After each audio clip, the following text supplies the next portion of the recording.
Good morning, students.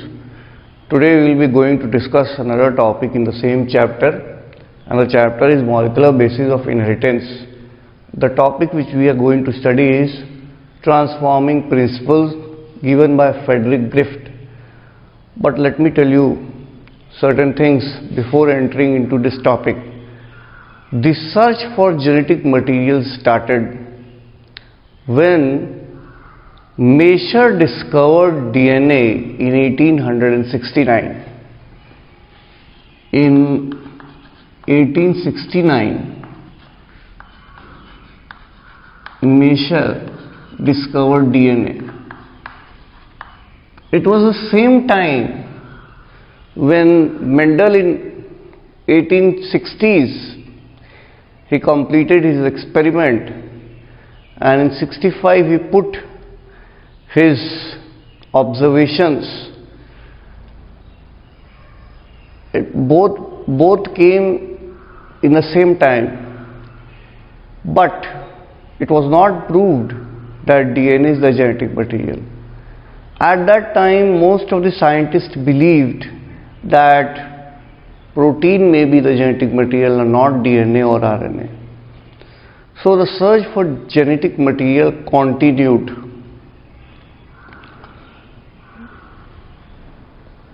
This search, finally it was concluded that somehow or the other the genetic material is present inside the chromosome, in the nucleus, and in the nucleus chromosomes are present, so genetic material are present inside the chromosome. But whether it was DNA or some other material, it was not decided. So this search for genetic material, the search for a thing which can be transferred from one generation to another generation, or you can say that the search for a material which was inherited from one generation to the next generation continued. Now, in order to find out this genetic material, many experiments were conducted. One of the experiment which was conducted, it was done by Frederick Griffith in 1928. Now Frederick Griffith did his experiment on a mice, injecting the mice with two type of strains of Streptococcus pneumoniae. Streptococcus pneumoniae. Streptococcus pneumoniae. Now let me tell you about Streptococcus pneumoniae as such. There are two strains of Streptococcus pneumoniae. One is called as rough strain, and the other one is called as smooth strain. The rough strain appears to be rough when seen under the microscope because it does not have any capsule wall around the cell wall of this bacteria. While smooth strain, this appears to be smooth under the microscope and hence being given the name smooth, because under the microscope it appears to be smooth, it has a capsule around the cell wall, and S strain or smooth strain is therefore a virulent strain, while R strain, since it does not contain any kind of capsule, any kind of protective wall around the cell wall, and therefore it is avirulent.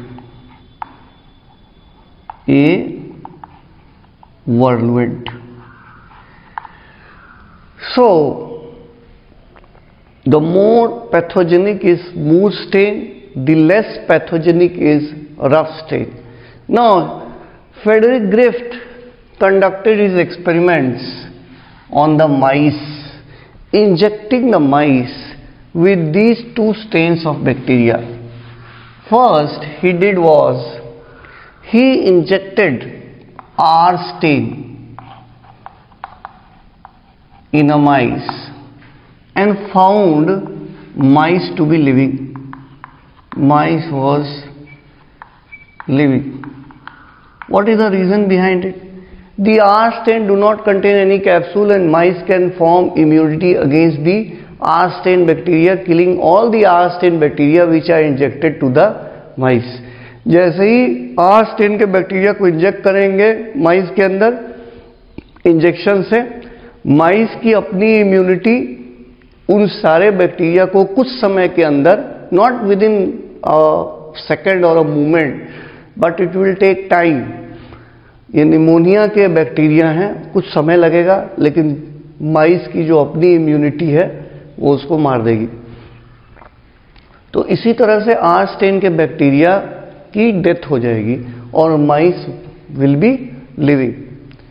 सो ये experiment किया था Frederick Griffith ने. Now the second experiment which he did was he injected S strain bacteria in the mice and the mice was found to be dead. Mice was dead. It was found that mice died. What is the reason behind it? This is actually a virulent strain having a capsule wall. That is the reason why it is called a smooth strain. When that is injected in the mice won't be able to survive because the mice immunity will not be able to kill the bacteria now because of the presence of the capsule wall around the cell wall of the bacteria. So mice will die. Any one of them has to die. Either the bacteria will die or the mice will die. Here the bacteria won't die, it will multiply and it will cause pneumonia in the mice, therefore creating a condition for the death of the mice. Okay, now in the third place, what Frederick Griff did, he heat killed the Astane. Heat killed Astane. Astane was injected in the mice. Now what will happen if you heat kill the Astane? Actually it won't be able to cause any kind of disease in the mice, and the mice was found to be living. Mice was living. Now another thing what happened, the fourth point what he did, he mixed two kinds of stain. Heat killed Astane. Heat killed Astane along with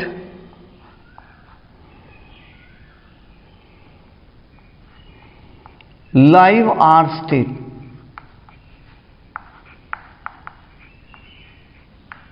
अब देखिए इन्होंने क्या किया, heat killed एस्टेन को live R strain के साथ मिला दिया और फिर इंजेक्ट किया माइस में. अब बताइए क्या होगा. कोई भी आदमी आप जैसा हमारा जैसा यही सोचेगा कि हीट किल्ड एस्टेन से तो बैक्टीरिया जब जाएगा तो उससे तो डिजीज होगी नहीं, और लाइव आर स्टेन को तो खुद ही माइस की इम्यूनिटी जो है वो किल कर देगी, तो mice will be living. But in the actual observation it was observed that mice was found to be dead. Mice was found to be dead. Even the Frederick Griff was confused for a time that how it happened. He was sure that at the end of the experiment mice would be living, but mice was found to be dead. How? So the idea came into his mind that it may be possible that if suppose two cultures of bacteria are mixed and one is heat killed Astane and the other one is live R stain, which is avirulent, cannot cause any disease in the mice, live R stain. It is not responsible for the death of the mice, live R stain, and mice immunity can easily fight off against it, killing all the bacteria. So these two were mixed together. So why the mice died? Mice should have been living, but it died. What could have happened? See, even though the S stain bacteria is heat killed, still the genetic material might have been stable inside the virus, inside the bacteria, sorry. हो सकता है कि ये heat killed S stand का bacteria हो, इसकी death हो गई हो, यानी कि इसके प्रोटोप्लाज्म जो है वो मर गए हों, डेथ हो गई हो, लेकिन जो अंदर इसका जेनेटिक मटेरियल है, क्योंकि जेनेटिक मटेरियल ज़्यादातर अंदर प्रेजेंट होता है, सेंटर में प्रेजेंट होता है, न्यूक्लियस के अंदर होता है, हो सकता है वो प्रिजर्व रह गया हो और वो स्टेबल होता है, जल्दी टूटता नहीं है, हीट होने पर भी वो जल्दी नहीं टूटता, तो हो सकता है वो स्टेबल रह गया हो। जब इन दोनों को आपस में आपने एक टेस्ट ट्यूब में मिक्स कर दिया, और ये लाइव आर स्टेन है, इसका भी अंदर न्यूक्लियस है कंटेनिंग द जेनेटिक मटेरियल, इन दोनों को जब आपने मिक्स कर दिया तो ये पॉसिबल है that any substance from the heat killed H strain which is stable and which is where the structure of that particular material have been very stable, and that is the reason even after heating it was not destroyed. हो सकता है ऐसा कोई substance genetic material जो कि heat killed S stain में present हो और वो live R stain के अंदर enter कर जाए, converting the live R stain into live S stain, converting the live R stain into live S strain. तो अगर ये लाइव एस स्टेन का हो जाएगा, ये बैक्टीरिया पहले जो लाइव आर स्टेन का था वो लाइव एस स्टेन में कन्वर्ट हो जाएगा। क्यों ऐसा होगा? क्योंकि जो हीट किल्ड एस स्टेन के अंदर, न्यूक्लियस के अंदर जो जेनेटिक मटेरियल था वो बाहर निकला, अपने सेल वॉल से बाहर निकला, और बाहर निकलने के बाद दूसरे तरह के बैक्टीरिया में, जो लाइव आर स्टेन के बैक्टीरिया थे, उसके अंदर चला गया, उनके सेल वॉल को पास करता हुआ उसके अंदर चला गया, यानी कि लाइव आर स्टेन के अंदर चला गया न्यूक्लियस में, और लाइव आर स्टेन के बैक्टीरिया को लाइव एस स्टेन में कन्वर्ट कर दिया। तो लाइव एस स्टेन में जब कन्वर्ट करेगा तो लाइव आर स्टेन के ऊपर कोई भी कैप्सूल वॉल नहीं होता, तो क्या होगा, जैसे ही इसका जेनेटिक मटेरियल अंदर आ गया,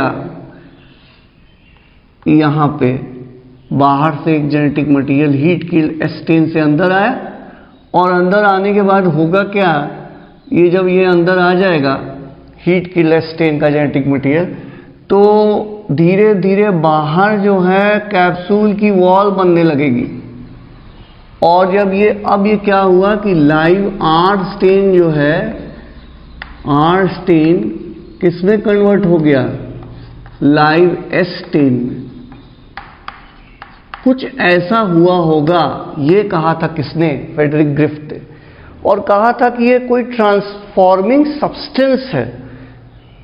अब वो ये नहीं जानते थे कि वो डीएनए है, लेकिन उन्होंने कहा there must be some transforming substance which has converted the live R strain into live S strain, और जिसकी वजह से माइस की डेथ हो गई, क्योंकि लाइव एस स्टेन में कैप्सूल की वॉल आ गई, जिसको कि माइस की इम्यूनिटी के जो सेल्स होते हैं उन्होंने उसको किल नहीं कर पाया। रिजल्टिंग क्या होगा, लाइव एस स्टेन जो है नंबर में बढ़ते चले जाएंगे और वो निमोनिया कॉज करेंगे, और उसकी वजह से क्या होगा, माइस की डेथ हो जाएगी। तो ये वजह थी। Okay, I hope you have understood this topic well. Okay,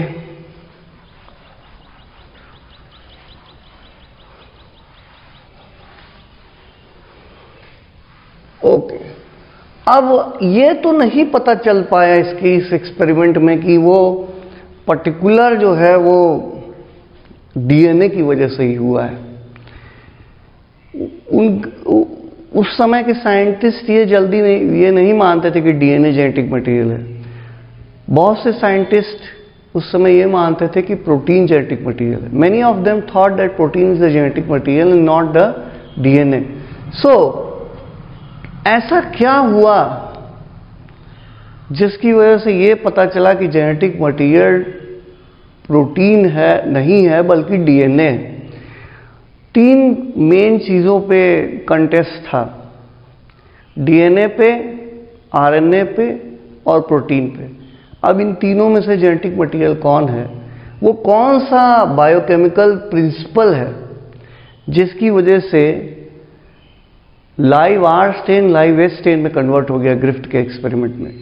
तो ये तीनों साइंटिस्ट है, ओसवाल्ड, एवरी, मैकॉलिन, एमसी-कार्टी, मैक-लियोड। इनसे पहले ये माना जाता था कि प्रोटीन जेनेटिक मटेरियल है और डीएनए जेनेटिक मटेरियल नहीं है, लेकिन इन्होंने प्रूव किया कि जेनेटिक मटेरियल डीएनए हो सकता है और प्रोबेबली जेनेटिक मटेरियल डीएनए ही है।